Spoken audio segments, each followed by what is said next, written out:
Now let us start translation in Hindi and written translation. I will send you Vinod Padyani amazing verses.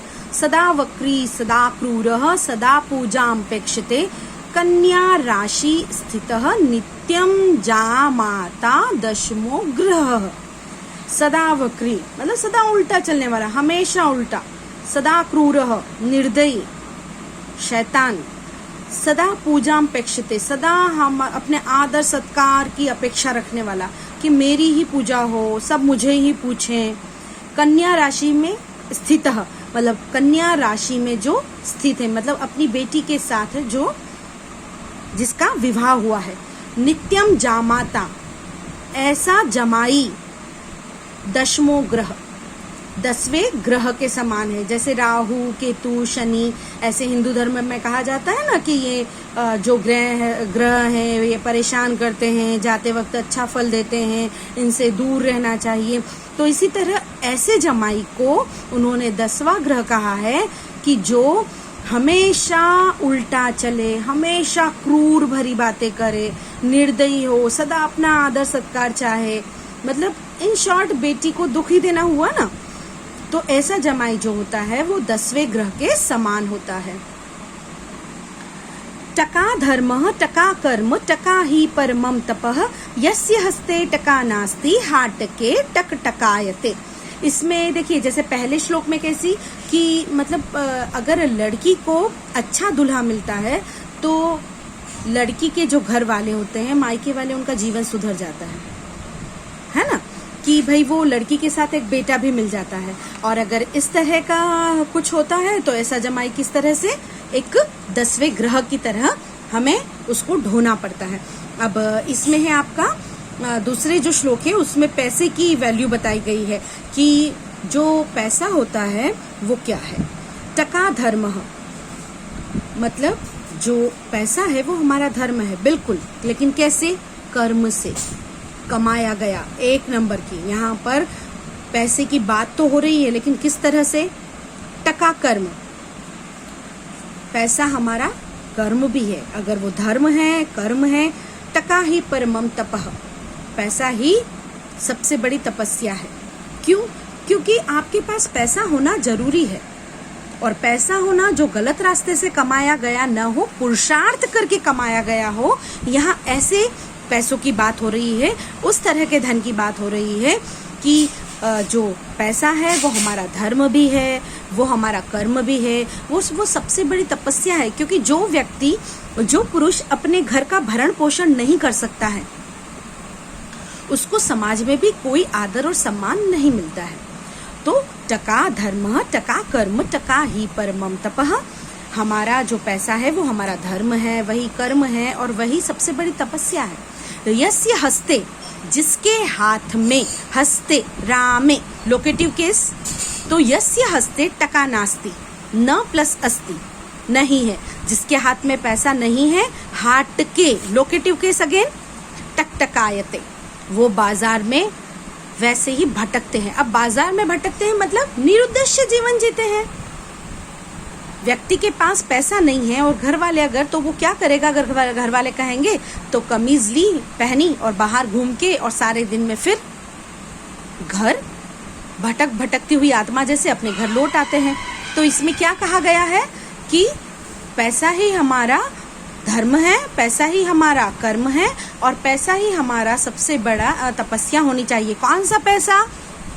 यहाँ पे आप गलत अर्थ में मत ले लीजिएगा. कैसा पैसा? जो पुरुषार्थ से कमाया गया हो, जो सही रास्ते से है. और जिनके हाथ में पैसा नहीं होता है वो बाजार में ऐसे ही भटकते रहते हैं.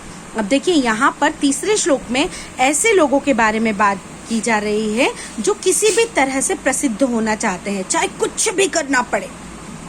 मतलब किसी भी तरह से कोई भी लेवल हो, कितना भी गिरना पड़े, कितना भी कुछ भी करना पड़े, पर हमें प्रसिद्धि मिल जाए. मैं आपको श्लोक का पहले जो मर्म इसलिए बता रही हूँ कि आप उस श्लोक का भावार्थ समझें कि कहना क्या चाहता है यहाँ पे, कि किस तरह से इस श्लोक के थ्रू आपको बताया क्या जाना चाहिए, इसकी सीख क्या है. तो देखिए, घटम भिन्द्यात् पटम छिन्द्यात् कुर्याद्रास भारोहणम येन केन प्रकारेण प्रसिद्ध पुरुषो भवेत्। ये ऐसे व्यक्तियों के बारे में बात है जिनको केवल नेम फेम चाहिए, जो लाइमलाइट में बना रहना चाहते हैं, चाहे उन्हें उसके लिए कुछ भी करना पड़े। सिंपलिसिटी में जो एक व्यक्ति होता है, जैसे अगर मेरे दिमाग में अभी आ रहा है अब्दुल कलाम आजाद जी, तो उनका देखिए कि आप एकदम साधारण व्यक्तित्व के स्वामी, लेकिन कितनी ज्यादा ग्रेट पर्सनालिटी। तो उनके लिए प्रसिद्धि पाने के लिए उन्हें कुछ ऐसे नहीं करना पड़ा, वो अपने आप मिली, लोगों ने उनको सम्मान दिया। और एक ऐसे कुछ ऐसे लोग होते हैं जो प्रसिद्धि पाने के लिए किसी भी हद तक गिर जाते हैं, जो बगैर सोचे समझे कैसे भी प्रसिद्ध होना चाहते हैं। तो घटम भिंद्यात, चाहे घड़े को फोड़ना पड़े, भिंद्यात घटम पॉट, चाहे पॉट क्यों न तोड़ना पड़े, पटम छिंद्यात, चाहे कपड़े क्यों न फाड़ने पड़े, कुर्याद्रास भारोहणम, चाहे गधे की सवारी क्यों न करना पड़े, कुर्यात करनी पड़े, भारोहणम मतलब गधे की सवारी, येन केन प्रकारेण, कैसे भी किसी भी प्रकार से, प्रसिद्ध पुरुषो भवेत्, ऐसे पुरुष ऐसे व्यक्ति जो है किसी भी प्रकार से प्रसिद्ध होना चाहते हैं, चाहे उन्हें घड़ा फोड़ना पड़े, चाहे कपड़े फाड़ने पड़े, चाहे गधे की सवारी करनी पड़े, उनसे कह दो साहब आप गधे की सवारी कर लो, आप प्रसिद्ध हो जाएंगे। तो वो बगैर सोचे समझे ये नहीं सोचेंगे कि भाई मेरे लिए क्या अच्छा है क्या बुरा है, बस मुझे प्रसिद्धि मिलनी चाहिए। अब देखिए यहाँ पर एक ऐसे इस 4th श्लोक में ऐसे बात हो रही है इस श्लोक के थ्रू कि जो लोग झूठी प्रशंसा में विश्वास करते हैं, तो हमेशा हमारी प्रशंसा करे ये जरूरी नहीं है। कोई प्रशंसा कैसी होनी चाहिए आपकी, जो सच में आप में वो गुण हो। कुछ लोग अपने मतलब के लिए, अपना स्वार्थ निकालने के लिए भी आपकी कभी प्रशंसा करेंगे, तो वो सच्ची नहीं होती है, वो केवल मतलब परस्त होती है। तो इस श्लोक के थ्रू आपको ये सीख दी जा रही है। उष्ट्राणाम ही विवाहेषु गीतम गायन्ति गर्दर्भा परस्परम प्रशंसन्ति अहो रूपम अहो ध्वनिः। उष्ट्राणाम रामाणाम, याद आया आपको? तो ऊंटों के 6th प्लॉरल के से ही आपका डिक्लेरेशन का, तो ऊंटों के विवाह में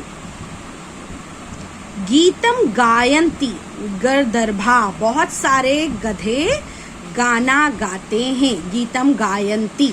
याद आया आपको? ये प्रेजेंट टेंस परस्मय पद है, जहां हमने देखा था गायति, गायतः, गायन्ति। आपको याद होगा प्लोरल जो मैंने समझाया था, और अगर नहीं याद है तो प्लीज डिक्लेरेशंस का एक जेरोक्स और परस्मय पद प्रेजेंट टेंस के इन्फ्लेक्शंस आप लेके बैठिए। यहाँ पर 3rd पर्सन है जो है, तो ऊंटों के विवाह में गधे जो हैं वो गाना गाते हैं। अब देखिए संसार का सबसे अगली प्राणी, सबसे बदसूरत प्राणी जो है वो ऊंट को कहा जाता है, और संसार में सबसे बेसुरा ढेंचू, जो जिसकी आवाज हमें कर्णप्रिय नहीं होती है, जो हमें हार्श वॉइस लगती है, वो है गधे की। हम हमेशा यही कहते हैं क्या गधे की तरह रेंग रहे हो, कौवे की तरह काय काय करते हो, क्यों? क्योंकि इनकी जो आवाज है वो हमें, हमारे कानों को अच्छी नहीं लगती। तो ऊंटों के विवाह में गधे गाना गाते हैं, परस्परम प्रशंसन्ति, और दोनों एक दूसरे की प्रशंसा कर रहे हैं, दोनों एक दूसरे की तारीफ कर रहे हैं। देखिए कितनी झूठी तारीफ है यहाँ। वो गधे जो हैं वो गीत के थ्रू ये कह रहे हैं अहो रूपम, कितना सुंदर रूप है तुम्हारा। तो उधर से ऊंट कह रहे हैं अहो ध्वनिः, कितनी सुंदर आवाज है तुम्हारी। तो यहाँ समझ में आ गया, झूठी तारीफ से बचो, और जो सही है, चाहे आप में कोई सही, आपके फ्रेंड्स जो हैं उसी को ट्रू फ्रेंड्स मानो जो आपकी कमियों को आपकी अच्छाइयों में बदल सके। ट्रू फ्रेंड्स वही होगा जो आपकी कमी बताएगा, पर उस कमी को आपकी अच्छाई में भी बदलेगा। लेकिन आपकी बुराई करे जरूरी नहीं कि वो भी आपका ट्रू फ्रेंड्स हो, और आपकी जो प्रशंसा करे वो भी आपका ट्रू फ्रेंड्स हो। रियल जो होता है, रियल पर्सनालिटी होनी चाहिए वो। अभी 5th श्लोक में ऐसा बताया गया है, कि जो अब जब एक कन्या का विवाह योग्य होती है तो विवाह के समय जो थिंकिंग होती है वो बेटी की क्या होती है, उसकी माता की क्या होती है, उसकी मदर की क्या होती है, उसके फादर की क्या होती है, और जो फैमिली मेम्बर्स होते हैं, जो फ्रेंड सर्कल होते हैं फैमिली के, उनकी क्या होती है इसके उसमें, और फिर जो अड़ोस पड़ोस लोग वाले होते हैं नेबर्स, उनकी क्या होती है। तो ये देखिए, कन्या वरयते रूपम माता वित्तम पिता श्रुतम बांधवाह कुलमिच्छन्ति मिष्टान्नमीतरे जनाः। कन्या वरयते रूपम, एक लड़की जो सोचती है अपने लिए कि मेरा होने वाला दूल्हा जो हो वो बड़ा स्मार्ट डैशिंग पर्सनालिटी का हो, खूब सुंदर हो, स्मार्ट बंदा हो, तो वहाँ माँ क्या सोचती है, माता वित्तम, कि मेरी बेटी जो है वो ऐसी जगह जाए जहाँ पर उसको पैसों की कमी नहीं हो, फैमिली जो है वो वेल एस्टैब्लिश हो, जो फैमिली में अच्छी तरह से सर्वेंट्स हो, काम करने वाली हो, मेरी बेटी अच्छी रानियों की तरह राज करे। तो माता क्या सोचती है, मदर, कि अच्छा धनवान परिवार मिल जाए। तो पापा क्या सोचते हैं, पिता श्रुतम, कि नहीं, लड़का नॉलेज वाला होना चाहिए, उसको थोड़ा ज्ञानी होना जरूरी है। ऐसे एकदम किसी को भी अपनी लड़की नहीं थमा सकते, उसमें नॉलेज, थोड़ा सा ज्ञान होना जरूरी है कि वो फैमिली को लेके चल सके, कल से एकदम से गर्म ना हो। तो कन्या वरयते रूपम माता वित्तम पिता श्रुतम, कन्या अपने लिए वर के रूप में जो देख रही है वो रूप चाहती है कि बहुत रूपवान हो, स्मार्ट बंदा हो, एकदम बढ़िया से। माता सोचती है नहीं नहीं, फैमिली वेल एस्टैब्लिश होनी चाहिए, थोड़ा लड़का अगर क्या होता है गोरा काला हो तो इट्स ओके, पर फैमिली वाले अच्छे वेल एस्टैब्लिश होने चाहिए, उनके पास पैसे की कमी नहीं होनी चाहिए। तो पापा कहते कि नहीं भाई, नॉलेज भी होना चाहिए, पैसा थोड़ा सा कम हो जाता होगा तो ठीक है, नॉलेज होना चाहिए। बांधवाह कुलमिच्छन्ति, अच्छा बांधवाह मतलब रिश्तेदार, रिलेटिव्स जो हैं, फ्रेंड सर्कल हैं, वो कैसे सोचते हैं, उनको हम क्या कहते हैं कि भाई फैमिली की पूछताछ करो, फैमिली तो अच्छी है, हमारी लड़की तो सुखी रहेगी, फैमिली में तो ऐसा कुछ नहीं है कि उनकी फैमिली में कुछ प्रॉब्लम हो तो आगे से हमारी लड़की को दुख हो। तो हम इंक्वायरी के तौर पे क्या कहते हैं, रिलेटिव्स और फ्रेंड सर्कल को, है ना। तो बांधवा कुलमिच्छन्ति, तो फैमिली जो बांधवा है, हमारे रिश्तेदार हैं और बंधु हैं, वो क्या चाहते हैं, फ्रेंड सर्कल, कि भाई फैमिली जो है वो अच्छा, उनका नाम हो। बाकी लोगों को क्या लेना देना, बाकी लोगों को कोई लेना देना नहीं है, उनको क्या है, मिष्टान्नमीतरे जनाः। बाकी लोग क्या चाहते हैं, कब शादी हो और मिठाई खाने को मिले, और हम मीठा खाएं, फिर नमक कम है, नमक ज्यादा है, वहाँ ये चीज खत्म हो गई थी, वो चीज रही, इसमें मजा नहीं आया, बाकी लोगों को तो यही होता है। तो इस श्लोक के थ्रू यहाँ पर ये चीज बताई गई है। अब यहाँ 6th श्लोक में देखिए, 6th श्लोक में ये सीख दी गई है कि जो डॉक्टर होता है वो भगवान का भी रूप होता है, लेकिन डॉक्टर अगर डिग्री पैसों से, क्योंकि आजकल तो क्या है, डोनेशन बेसिस पे सारे एडमिशन्स हो जाते हैं, पर नॉलेज नहीं होता है। देखते हैं हम, इतने इंसिडेंट होते हैं, इतने पुल गिर जाते हैं, फ्लाईओवर, इतना सारा एक्सीडेंट्स होते हैं, यहाँ पर नहीं चलते हैं, तो क्या नॉलेज में कमी है, तभी तो, है ना। तो अगर डॉक्टर है तो डिग्री है तो केवल डॉक्टर ना हो, ऐसी डिग्री ना हो कि केवल डिग्री में डॉक्टर लगा है, बाकी उन्हें इंजेक्शन भी इंजेक्ट करना ना आता हो। तो ऐसे डॉक्टर के लिए क्या कहा गया है कि वैद्य राज नमस्तुभ्यम यमराज सहोदर, यमस्तु हरति प्राणान वैद्य प्राणान धनानि च। वैद्यराज मतलब डॉक्टर, क्योंकि पुराने जमाने में तो हम वैद्य जी बोलते थे, तो वैद्य राज नमस्तुभ्यम यमराज सहोदर, ऐसे वेद राज को, ऐसे चिकित्सक को, ऐसे डॉक्टर को तो दूर से ही नमस्कार है, नमस्तुभ्यम, जो सीधा यमराज का सगा भाई हो, जो रियल ब्रदर हो यमराज का। यमराज तो पता ना, काले भैंसे पर बैठकर आते हैं, ले जाते हैं, कोरोना काल में तो आ ही रहे। तो यमराज सहोदर, जो यमराज के सगे भाई होते हैं। यमस्तु हरति प्राणान, यमस्तु, यम तो केवल, प्राणान रामन, प्राणों को ही हरते हैं, मतलब यमराज तो केवल प्राण ले जाते हैं, हमारी सांसें बंद हो जाती हैं केवल यमराज के आने से। और ये जो यमराज के सगे भाई है ना, ये जो डॉक्टर, जो डिग्री तो है, डिग्रीधारी तो हैं, पर नॉलेज के नाम पे उन्हें कुछ नहीं आता है, केवल जिंदा बच गए तो बच गए उनके चुंगल से और मर गए तो मर गए।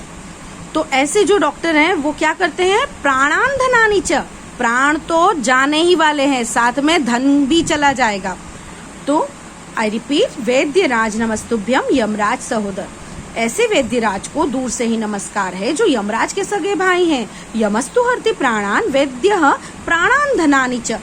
तो केवल यमराज तो प्राणों का हरण करते हैं, पर ऐसे वैद्य तो प्राणों के साथ साथ प्राण और धन दोनों ले जाते हैं, प्राणों के साथ साथ धन का भी हरण कर लेते हैं, मतलब धन भी चला जाता है। ओके।